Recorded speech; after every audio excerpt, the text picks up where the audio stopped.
غریبا وسيعود كما بدا غریبا.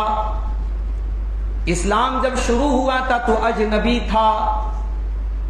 اسلام کے اوپر چلنے والا، اسلام کا نام لینے والا دنیا کی نظروں میں اجنبی تھا، دنیا میں عجیب و غریب نظروں سے دیکھا جاتا تھا.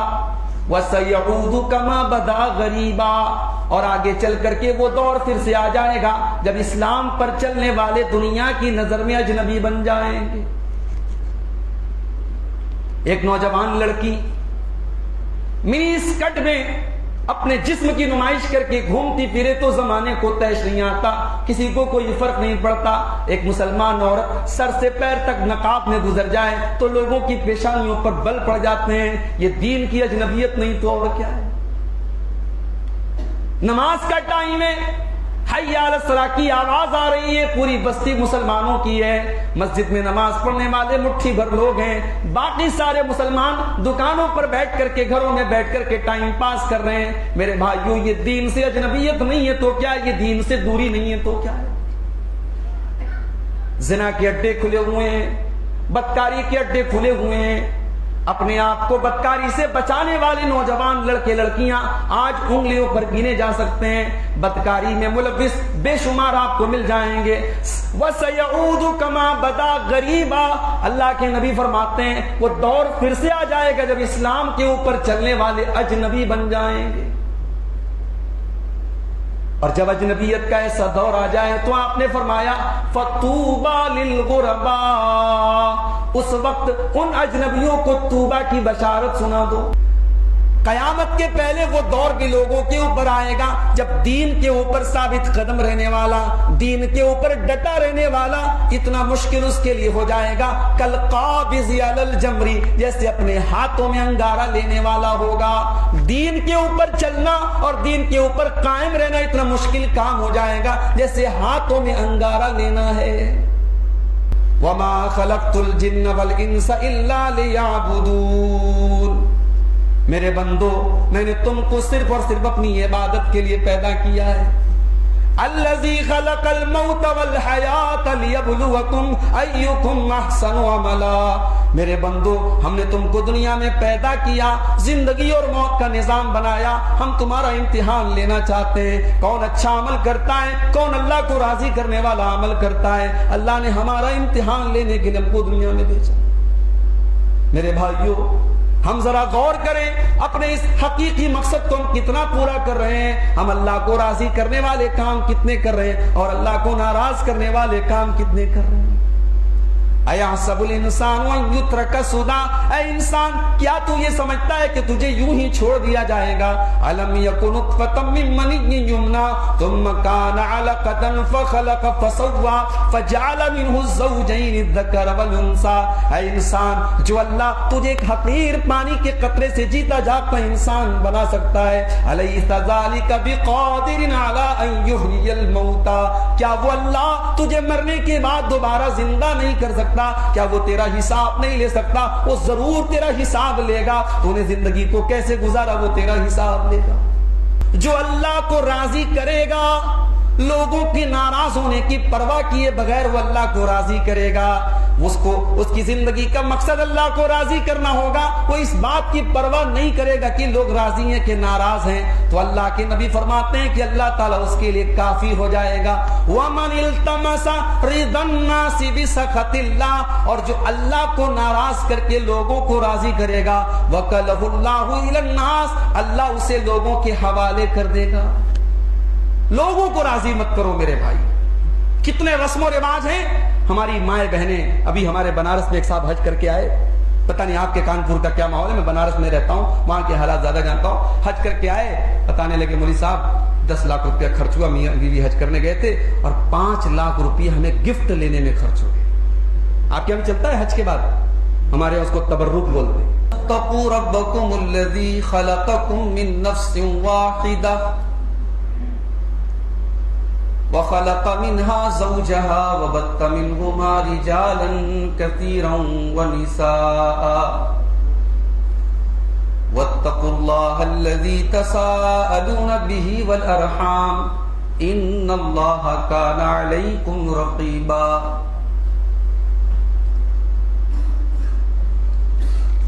يا أيها الذين آمنوا اتقوا الله وقولوا قولا سديدا يصلح لكم أعمالكم ويغفر لكم ذنوبكم ومن يطع الله ورسوله فقد فاز فوزا عظيما أما بعد فإن خير الحديث كتاب الله وخير الهدي هدي محمد صلى الله عليه وسلم وشر الأمور محدثاتها وكل محدثة بدعة وكل بدعة ضلالة وكل ضلالة في النار. أعوذ بالله من الشيطان الرجيم. بسم الله الرحمن الرحيم. ما يفعل الله بعذابكم إن شكرتم وآمنتم وكان الله شاكرا عليما.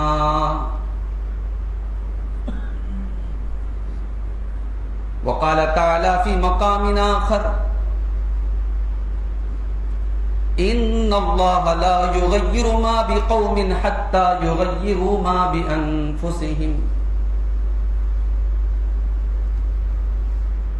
معزز علماء کرام، محترم بزرگوں، نوجوان بھائیوں، پردہ نشین ماں اور بہنوں، پیارے بچوں، سلفیہ ایجوکیشنل اینڈ ویلفیئر سوسائٹی کے زیر اہتمام چھوٹی مسجد فیتفل گنج کانپور کی میں آج ہم بالکل اچانک منعقد ہونے والے اس پروگرام میں اکٹھا ہوئے ہیں. میں شکر گزار ہوں اس سوسائٹی کے ذمہ داروں کا، اپنے عزیز دوست شیخ رضا اللہ سلفی حفظہ اللہ کا، کہ آپ حضرات نے اس مجلس کو سجایا. اور میرا خیال ہے کہ کل ہی شاید پوسٹر وغیرہ شیئر ہوئے ہیں، اور 24 گھنٹے کے مختصر سے وقفے میں اللہ کے فضل و کرم سے ہمارے نوجوان بھائی بڑی اچھی تعداد میں یہاں اکٹھا ہوئے ہیں. اللہ ہم سب کی حاضری کو قبول فرمائے. جو باتیں بیان کی جائیں کہنے والے کو، سننے والوں کو رب العالمین عمل کی توفیق عطا فرمائے. موضوع جیسا کہ آپ نے سنا، پوسٹر میں بھی دیکھا، بڑا حساس موضوع ہے، بڑا سینسیٹیو موضوع ہے. حالات کی مانگ ہے، حالات کی ڈیمانڈ ہے. یہ موضوع، یہ ایسا موضوع ہے جس پر ضرورت ہے کہ ہم غور کریں، ڈسکس کریں، بات کریں. ہمارا نوجوان دین سے دور کیوں ہے؟ کبھی آپ تجزیہ کیجئے، سماج کا، سوسائٹی کا جائزہ لیجئے. غیر مسلموں کے اندر اپنے دین کو لے کر کے شوق بڑھ رہا ہے. ان کا لباس دیکھیے، ان کی شکل و صورت دیکھیے، اپنے مذہب کو لے کر کے وہ اور پابند ہو رہے ہیں. اور اس کے برعکس ہمارے مسلمان نوجوان، ان کا لباس، ان کی شکل و صورت، ان کی سیرت، ہر اعتبار سے وہ دین سے دور ہو رہے ہیں. تو کیا یہ سوچنے کا مقام نہیں ہے کہ ایسا کیوں ہو رہا ہے؟ اور اگر ہو رہا ہے تو اس کا سولوشن کیا ہے، اس کا حل کیا ہے؟ بھئی یہ تو ریئلٹی ہے، اس سے تو کوئی انکار نہیں کر سکتا کہ واقعی میں آج ہم دین سے دور ہو رہے ہیں. اور اس کی پیشن گوئی اللہ کے نبی صلی اللہ علیہ وسلم 1400 سال پہلے کر چکے ہیں کہ ایسا دور آئے گا قیامت کے پہلے جب اکثریت دین سے دور ہو جائے گی. ذرا اس حدیث کو آپ اپنے سامنے رکھیے، بڑی مشہور حدیث ہے، شاید آپ نے پہلے بھی سنی ہو، صحیح مسلم کی روایت ہے. اللہ کے پیارے نبی فرماتے ہیں بدا الاسلام غریبا وسیعود کما بدا غریبا. اسلام جب شروع ہوا تھا تو اجنبی تھا. اسلام کے اوپر چلنے والا، اسلام کا نام لینے والا دنیا کی نظروں میں اجنبی تھا. دنیا میں عجیب و غریب نظروں سے دیکھا جاتا تھا. وَسَيَعُودُ كَمَا بَدَا غَرِيبًا. اور آگے چل کر کے وہ دور پھر سے آ جائے گا جب اسلام پر چلنے والے دنیا کی نظر میں اجنبی بن جائیں گے. ایک نوجوان لڑکی منی اسکرٹ میں اپنے جسم کی نمائش کر کے گھومتی پھرے تو زمانے کو تیش نہیں آتا، کسی کو کوئی فرق نہیں پڑتا. ایک مسلمان عورت سر سے پیر تک نقاب میں گزر جائے تو لوگوں کی پیشانیوں پر بل پڑ جاتے ہیں. یہ دین کی اجنبیت نہیں تو اور کیا ہے. نماز کا ٹائم ہے، حی علی الصلاۃ کی آواز آ رہی ہے، پوری بستی مسلمانوں کی ہے.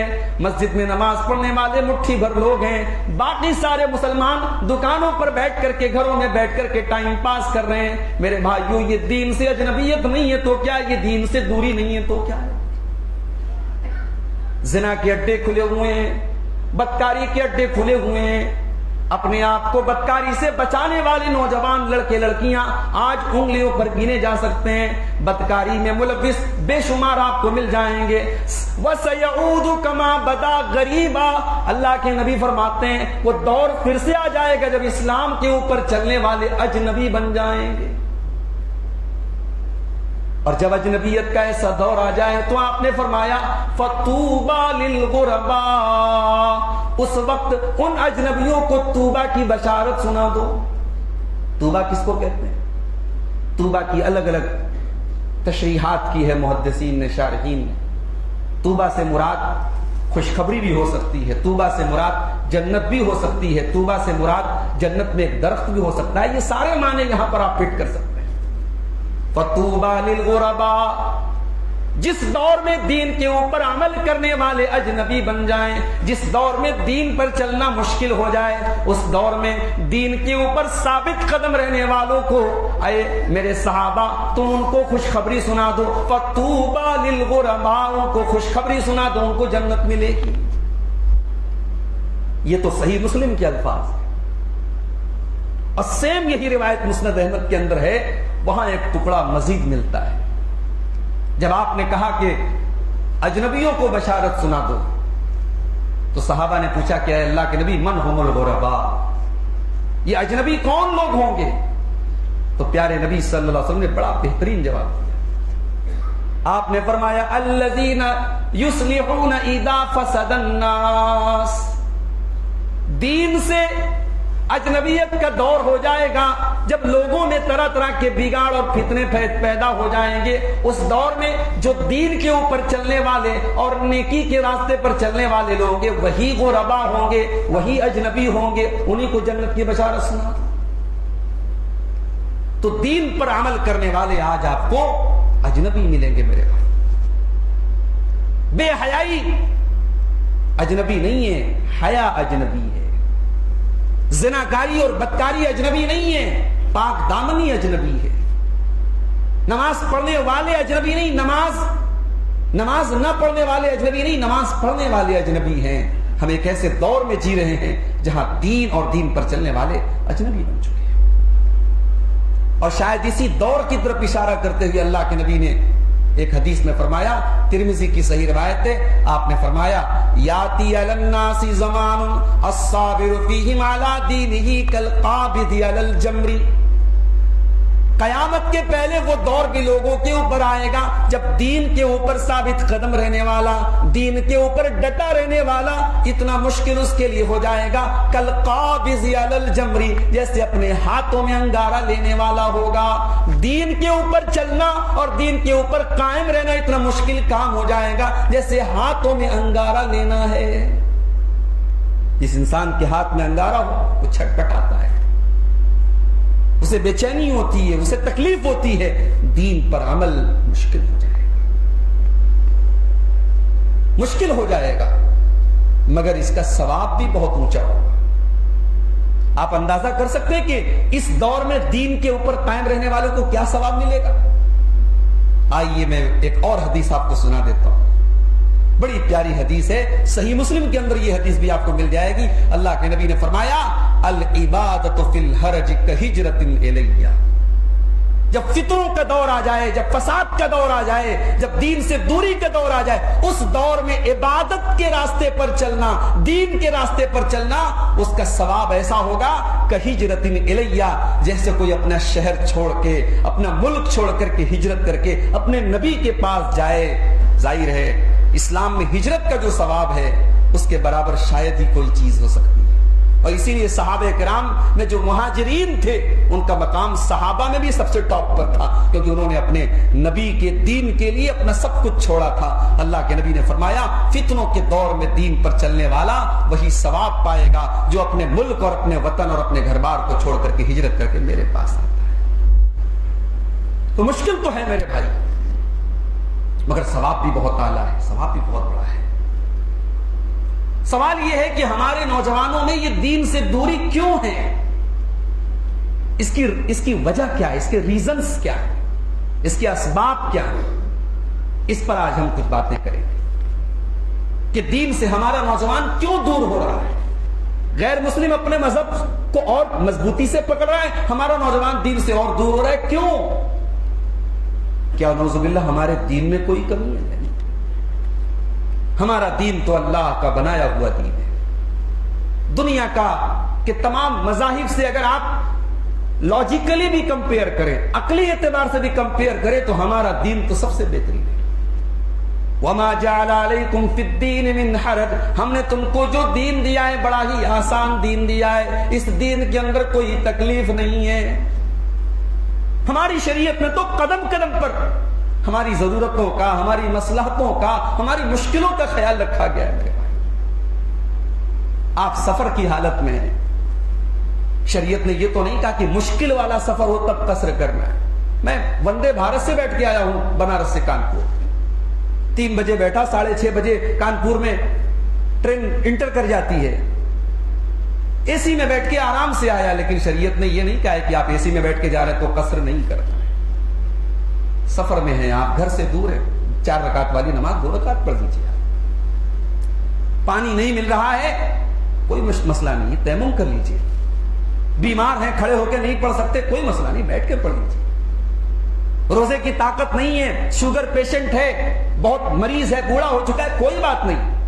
اگر بیماری ایسی ہے آگے صحیح ہو سکتی ہے تو ٹھیک ہے، اس کی بعد میں قضا کر لے. اگر بعد میں قضا کرنے کی طاقت نہیں ہے، بہت بوڑھا ہو گیا ہے اور ایسی بیماری ہے جو کبھی ختم نہیں ہو سکتی، ٹھیک ہے، شریعت نے آپشن رکھا، آپ ایک روزے کے بدلے ایک مسکین کو کھانا کھلا دیجیے.